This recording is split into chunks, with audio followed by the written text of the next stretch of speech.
and welcome to the Sleon Productions podcast.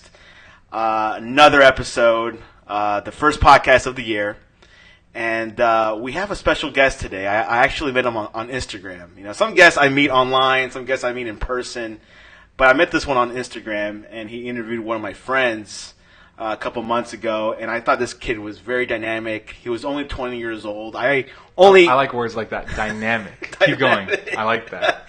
Yeah. And I actually, don't meet too many 20-year-olds that are hustling at that age. They're typically in college or they're just trying to figure out life.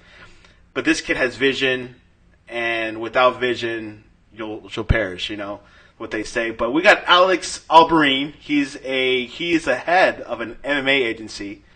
And it's actually Albarran. Albarran. And the funny thing is we practiced the last name before the podcast, and I was still 50-50 on whether most people don't say it right. That's why my company name is called Albarran Sports Group, but then that's why I usually just say ASG, just as an abbreviation, because most people, they're like Abraham, Albarran, stuff like that, so that's why I'm just like ASG. Simple. My logo is ASG. So, Alex, Can you tell us a little bit about yourself, what you're all about, and things like that? Definitely. So I'm 20 years old. Mm-hmm. I go to FAU down here in South Florida, actually online. It's time efficient. And then I own an MMA management company called ASG, or Albarran Sports Group. And I just manage local fighters down here in the area. And it's growing and progressing slowly but surely. Now, can you tell the audience what's an MMA? What does that mean? And things like that. So mixed martial arts, like UFC, Bellator, if you watch that, it's basically, I would consider it the hardest sport in the world in terms of you have to know how to wrestle. You have to know how to do jiu-jitsu, which is basically choking in positions on the ground. You have to know how to box. You have to know how to kickbox. You have to know Muay Thai. You have to know clinch, judo. It goes on and on. So compared to like just boxing, or even in football, you play one position. You just have to know how to play that one position. In MMA, you have all these different aspects to where you have to be not only good at, but like really, really good at, if not great at, all these different aspects. So now, it's really the hardest sport in the world, in my opinion. Now, here's my question: do you yourself fight in MMA? If I have to. No, I'm kidding. No, I train. I've trained for like 4 years, and mostly boxing, striking, some jiu-jitsu and wrestling here and there. But I'm definitely not what you'd call a fighter. I can tell you're a high school wrestler. No, I wish I was. I play basketball. You're a basketball guy. Yeah, I'm just saying that because wrestling it humbles you so much compared to other sports, in the sense that, and I haven't really wrestled on like a really competitive level, but I've wrestled in the practice room and things like that.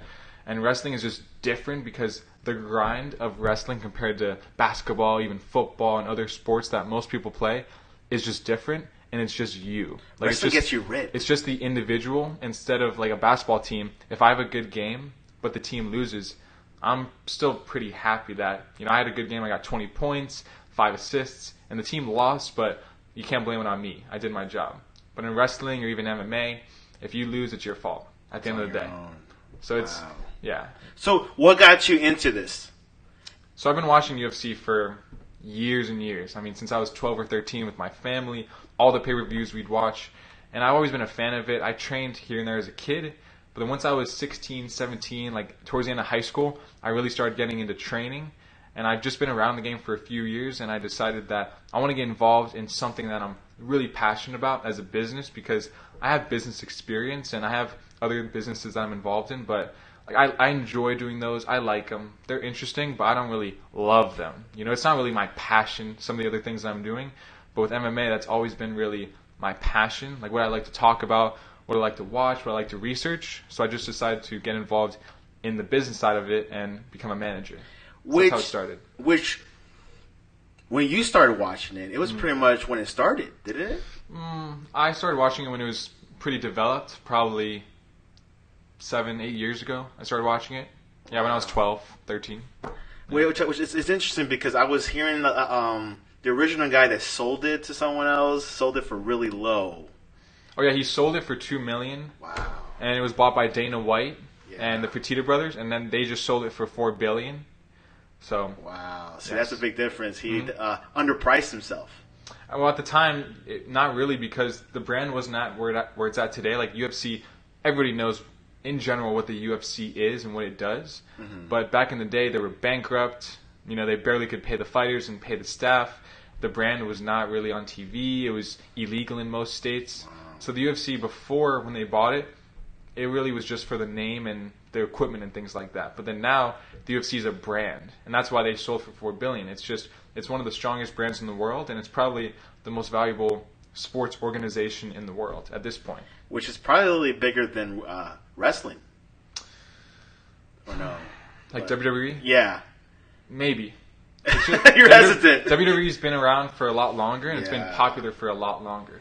Yeah. Like UFC started becoming popular in the mid 2000s to late 2000s. That's only 15, maybe 10 years. Right. The WWE's been around for decades and been successful. I mean, Hulk Hogan, Andre the Giant, those were guys, in their, 70s, 80s, 90s. So let's scale back a little bit. Sure. You worked, you were mentioning before that you worked in a few nonprofits. You worked actually at the Miami Rescue Mission, right? Or Chapman Partnership, which is not far, which is right down the street from Miami Rescue Mission. Okay. But a little bit about that. Yeah, that experience for me was great. I got involved in working with the homeless, and I'll take it back even to my previous employer from that. Okay. I was working with an organization called Touching Miami with Love, and every Sunday, as part of the job, every Sunday we would work with a church that basically brought in homeless people from the street. This is when it was like really out of control in Miami. Sunday morning, they knew where to go get food. They'd get clothing. They could shower, get clothing, get a meal, right? Wow. And then get some encouragement, some inspiration, some worship, whatever. And I remember every Sunday morning going there and preaching to homeless people. Now, I'm not talking about going down the street. I'm talking about like a full-on, like we had someone playing worship. They'd come in and sit, right? It was the most craziest, chaotic time I'm like, this cannot be church, right? This is it smells, right? You got people who were, you had men who would obviously come in dressed a certain way, women that would come in dressed in a certain way. It was just so unorthodox and untraditional in terms of like what you would think. But can I tell you something? That's when I actually learned how to preach. I learned how to preach when the topic of conversation was not around me. It was around people who were hurting and in need. And I realized that whether you're homeless on the street, you can still have a home and still be spiritually homeless. You can still not resonate and have a place where you belong spiritually. And so I think now, as I look back at that, I would say, man, we encounter people who are spiritually homeless all day long. They don't know who they are. They don't know maybe that God has a plan for their life. They don't, you know what I mean? Like they're searching for something. Yeah. And so I think for me, when I was working with the homeless, I got a chance to know the community a little bit more. And then I got an opportunity to serve as a case manager. And that's when I really learned about the social service side of working with people. There are people in need. People with, it's not just, like, here's the thing. Somebody doesn't end up homeless, okay? There's a difference. When I saw people in that homeless shelter, these weren't the people that were eating out of the garbage can. These weren't the people who were, had needles in their arm as you would, like the normal stereotypical, oh, that's a homeless person. You know what I mean? These are everyday people whose lives were just out of control, who were out of whack, who stopped believing in themselves, who had a dependency on a system versus their self. You know what I mean? There were all these different kinds of situations. Rather, it was people with mental health issues, substance abuse issues, single parents, abuse. Like, there was all these different factors. And so when you say homeless, you almost have to ask a deeper question. Why are you homeless? Because I think the why question to everything really gives the answer, right? It's not just what it is, right? Because what it is, like whatever it is in life, it's always the why that leads us to where we're going. Yeah, that's something that you really nailed it. It's like, what's behind it? Why? There's a deep history. There's a line where you need to, see why and things like that. You've also been involved with church planting. I know you've been around like the church for years. Yeah. Tell us your experience being in the church in Miami, what makes it different? I mean, I've been like also involved with church planting. Right. I've been involved with 3 church plants, and it's a lot of work. But tell us a little bit about your experience in that. You know, my church experience in South Florida. I moved here in 2003, and at the time I was speaking in different schools in Chicago and doing life skills training. I had an opportunity to come out here and work with a youth ministry, and my first month here was rough in South Florida. I recently just finished telling a friend of mine that I've had 15 years of hardship in South Florida. South Florida is not an easy place. Not at all. It will swallow you alive, spit you up, and then kick you out, right? And so I think part of it is I had to learn how to actually trust God. Like, I knew how to do ministry. I didn't know how to trust God. And there was a difference. And life had to take me through a series of events. And I never got bitter against the church, right? Because there were leaders that failed me. There were people who talked bad about me because I had to make decisions that were unpopular in the sense of, was part of a church, right? And this wasn't a church plant. This was an established church. And the pastor basically wanted me out. And the reason why he wanted me out was because our youth ministry grew too big too soon. And there was fear there. There was doubt on his part. There was insecurity. This was more of your traditional pastor who, who is a guy who opens up the church, puts on the soundboard, tests the mics. He's just short of playing the drums while he's preaching. You know what I mean? Like the one-man band, right?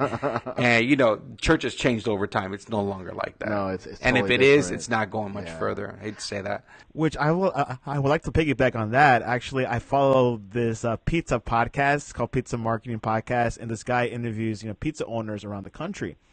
I'm not planning to open up a pizza restaurant. I don't even cook hardly, but I like their passion behind it. They're connecting with me. I got nothing to do with pizza.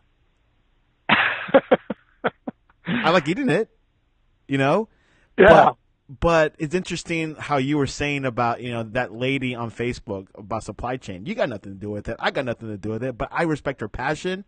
I like it. I'm hooked, and I remember a couple of years ago as well when Gary Vee was pushing, hey guys, I like the Jets, and it feels like I want to become a New York Jets fan. It's so weird. Well, the enthusiasm can be infectious, right? But you look at a guy like Gary Vee, and the guy lives and breathes his business. I mean, he really enjoys it. He loves what he does.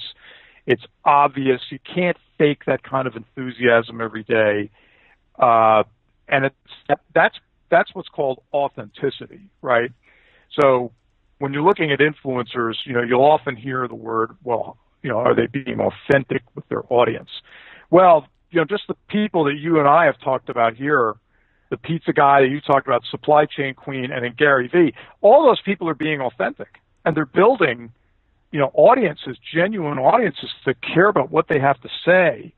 And when I look at their stuff, it helps me think a little differently, right? Because maybe it opens up an idea in your mind, or it sparks an idea in your mind that, hey, maybe I should look at this a little differently. This person gave me a point of view. I should look at that, incorporate that. Maybe I can make that work for me, right? So I think that's part of it, right? I mean, we're looking for things to sort of spark our imagination and give us a different point of view. Like, I don't know anything about the pizza business either. I'm like you. I love to eat pizza. I think pizza's great. I'm a big New York pizza fan, thin crust, big pizza pies and pepperonis on there, maybe some sausage, love that stuff. But I mean, as a business and as a marketing thing, I don't know anything about it, but I'm going to check it out after you've told me about it because it sounds kind of cool. Right? Yeah, exactly. And this is what this podcast, like this whole topic is called influential marketing. Are you speaking to an audience? Are you speaking to people that are not interested, but that could be interested in the future? Right. True, because I mean, people are building businesses every day. Yeah. And they might not need you right now, but 6 months from now they might need you. right? Or they might be looking around for that service that you provide, and they could think back, hey, Santiago, man, that guy's got a good podcast. I'm going to go, maybe I'll reach out to him. One of the things that I heard you speak, and I really love this part, was about values. How important is values in your life and in business? Well, I can only speak for me. I can't speak for other people, obviously. But when you have a solid set of values and you're going to live by them, that's the whole key there. You can write down your values, whatever they are, right? But if you're not going to live by them, then they're not doing you any good. So you've got to live them. You got to live them and breathe them. And at times, that can be really difficult to do. Let me give you an example. I was a big company. I was working there. I had a great team, right? I was on a PR team, and the management changed.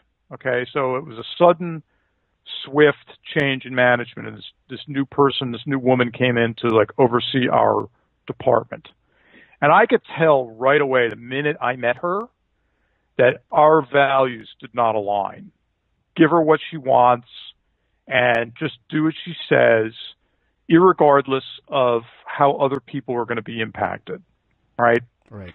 And in particular, she wanted me to dump an agency that we were working with. Actually, this agency helped me with influencer marketing when I was first getting started with it. And it was just a couple of guys, and they had left the company they were with, and they had started up their own little firm, and they were helping us with influencers. And we had gotten phenomenal results after working with these guys, and they showed us the ropes. And I was just like, this is the future of marketing right here. This is it, right? Mm-hmm. And she was all about getting rid of them, and she wanted this PR firm to handle it all. And I was like, they're going to do a horrible job, and it's going to cost 3 times as much. But she didn't care, because she just liked this firm, whatever, and they were tied at the hip together. I don't know, whatever the deal was. But so she wanted me to undermine the agency that I had been working with and to throw them under the bus, so to speak. And I remember she was pressuring me to do these things, and it wasn't overt. It was sort of suggested. It wasn't like she said, "I want you to throw them under the bus." It was more, like I said, suggested that I do it. And I remember confronting her one day over the phone. And I said, "You know what? I'm not going to do this. I'm not going to throw them under the bus. I'm not going to say bad things about them just because you want me to. So it's not going to happen. I'm not going to do it. And actually, I'm going to fight you every step of the way as you try to." Well, class was out the door at that point, right? I knew that she was going to, and all she did then at that point was campaign to undermine me in every way she could. But it was uncomfortable. But you know what? I went to bed at night knowing that I didn't undermine other people for the sake of whatever she wanted to do. Just because it would have been easier, man. Let me tell you, it would have been easier. Yeah, get rid of them. Let's work with this PR firm. Let's do all that.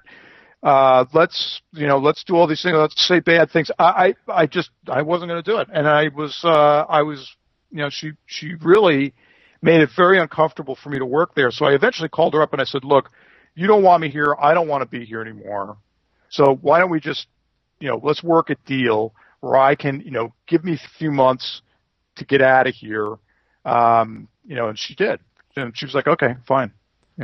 So, and then what happened was I ended up joining the agency that she wanted me to undermine. What would you tell a kid that wants to go to city planning or become a general contractor? What advice would you tell them right now? A kid that's 18-year-old going to college. I would definitely tell them to learn, to learn a trade, to get an internship, to find out what they want to do before they actually go ahead and pursue to study it. One of my old professors, David Prosperi, he just passed a couple years ago, may rest in peace, and he told me, and I'm 33 now, and he told me, and I was in grad school, I was 24, he says, "Come back to grad school when you're 30. Things will make more sense to you."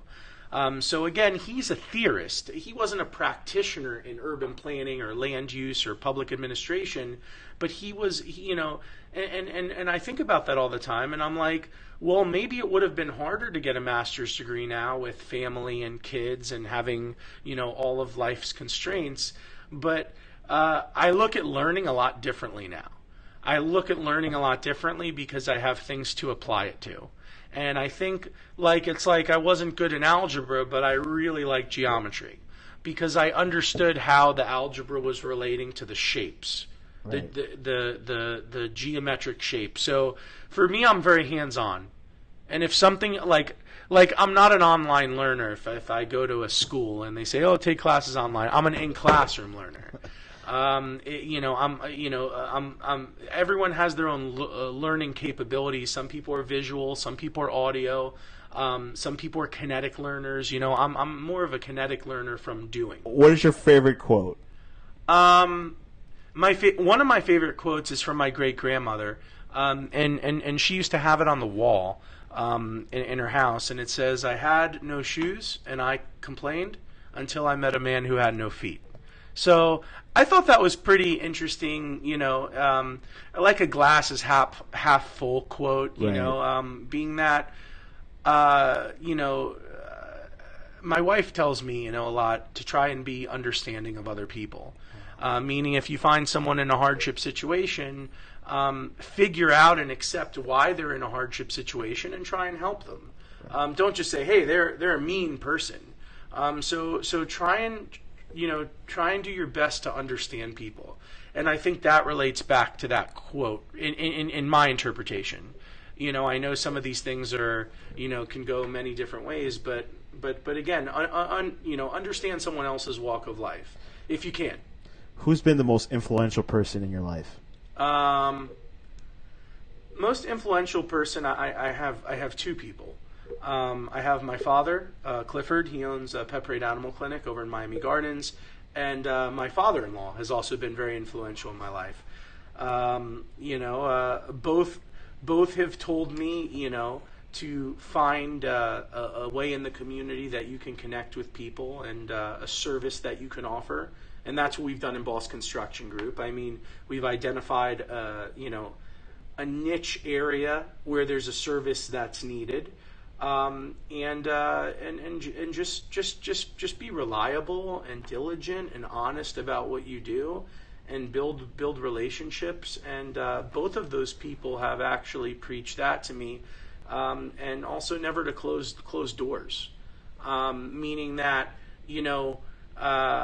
I would have never ever thought that some of the people that I worked with in the city, that I would have ever seen them or worked with them. That was 10 years ago. Well, now I'm still working with them, but I'm not with the city. I'm helping. There's only one city. Yeah. There's only a couple city employees. So again, make good relationships with people. Keep good relationships with people. Treat everyone the same. Treat. Look, I mean, just treat everyone the same. Even the gas station attendant or the guy who's installing a water heater, and I've learned that is the key to success. That's the key to business. Ready for some random questions? Okay. Has a teacher ever changed your life, and if so, how? Yes. Yeah, teacher has changed my life. I remember I was going. We were in the portable site in Tequesta Middle. And I forgot. I sincerely forgot the name of the teacher, but I said something really mean to a girl, and it really changed my life. And I said, and we were arguing about something, and then we were arguing about something, and I don't think, cared for the teacher at the time or that day. And then I told the girl, I think her name was Miss Osborne or whatever, the teacher. I said, "Miss Osborne hates you." And then, she went over to the teacher and she said, "Ben said you hate me." And it was just like never speak for somebody else. Especially if it's conveying those messages. Again, you never know with what you saw. Of course, I was probably aggravated in that situation, and I was a 12-year-old boy. But again, just try and be as transparent as possible and understanding. Ready for some random questions? Of course. Let's do it. Has a teacher ever changed your life? And if so, how? No, never. I hated school, to be honest with you. I was a really bad student. I hated it. It just wasn't for me.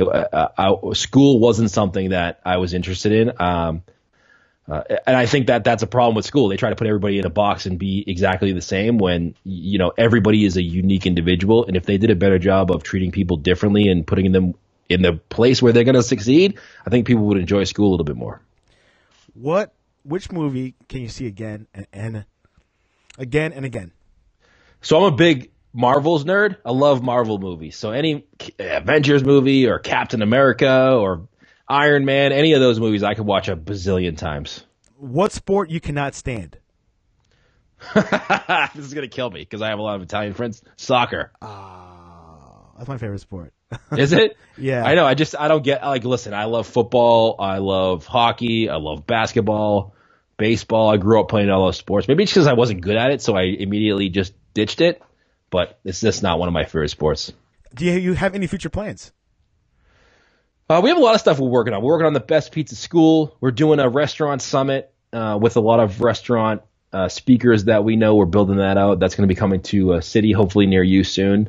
Working on a local business podcast where I can talk more about expand. Michael Stelzner from the Social Media Marketing podcast? I do not know.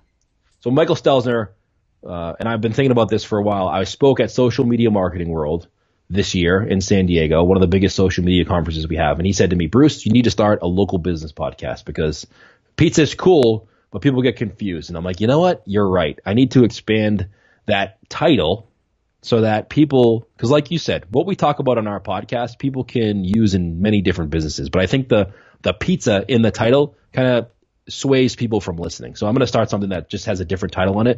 Going to be the same exact show we do now, just different title. And I agree with you. Like, if you have a podcast, try to do video and audio. Yeah, I love video and audio. And listen, in the beginning when I first started my podcast, I was really not into video. And that's why the first 100 or 125 episodes of our podcast, there's no video of them. I was just really nervous. It was new to me. I was doing it. It was out of my comfort zone.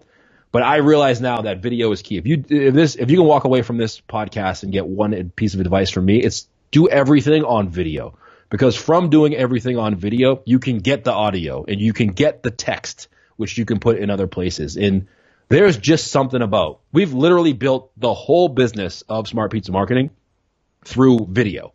And that's how we've gotten every single client we have. That's how we've gotten every speaking engagement. Every guest podcast has been through creating content on video and then using the other layers of podcasts, of written, of micro content to push that out to the social network. So I really agree with you on that video is super important. Yeah, I mean, because there's listeners on YouTube. You'd be surprised how many people listen to podcasts just on YouTube. And people that just listen music on YouTube. So yeah, you're right. You just never know what's going to happen. And of course, I always put like clips from the video into Instagram or Twitter so people have a preview of it. Some people just watch the clips and don't listen to the podcast, but I think it's okay. I agree with you. There's a lot of people who follow us on Instagram and I'll put a podcast and they're like, you have a podcast? I'm like, you followed us on Instagram for like a year and a half. You don't know that we have a podcast? Oh yeah, the cute videos. Okay. Yeah. Bruce, how can people reach you? You can reach me. Go to smartpizzamarketing.com for now. That's our home base. You can reach all of our social platforms there. We're pretty much Smart Pizza Marketing on all the platforms, except for Twitter. On Twitter, I am at Irving Media. Bruce, I really appreciate you coming on. Any closing words? Don't be afraid to go for what you want to do. If you're listening to this podcast and you want to start a podcast or you want to start a video or you want to do something other than what you're doing, go for it because there's nothing worse than 15 years from now you looking back and being like, you know what, I should have done that. At least if you start it now, you can look back in 15 years and be like, you know what, I tried. Bruce, I appreciate you coming on to the Sleon Productions podcast. Man, thank you so much for having me. This has been fun.